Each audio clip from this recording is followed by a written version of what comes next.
Joe vient d'être nommé responsable du musée du sport à Nice. Il aimerait trouver un moyen de renouveler sa clientèle et de faire de son musée un musée unique. Joe demande alors de l'aide à son ami Bob. Celui-ci lui propose d'ajouter de l'interactivité entre les visiteurs et les objets de son musée. Mais comment faire? Pas de panique, pour un fun maximum, il y a Polymuseum. Polymuseum est une application qui se base sur le contenu de votre musée pour générer des quiz automatiquement.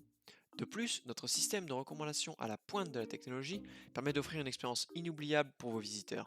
Notre algorithme dernière génération va nous permettre de récupérer les ressources disponibles sur Internet à partir d'un texte.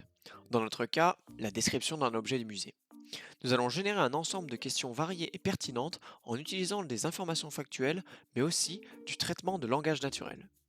Grâce aux informations extraites du web par Polymuseum, Joe obtient des quiz générés automatiquement. Ces quiz sont ensuite stockés dans une base de données et seront plus tard proposés aux visiteurs. Les visiteurs peuvent maintenant répondre aux questions faites par Polymuseum.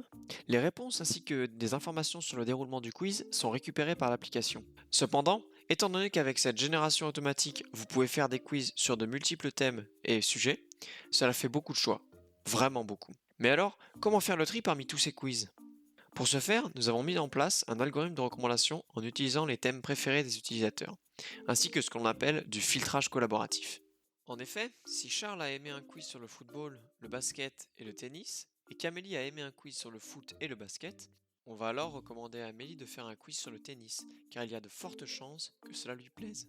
L'algorithme que nous utilisons, appelé SVD++, se base sur ce que les utilisateurs ont déjà fait, et les notes qu'ils ont données pour en déterminer des profils.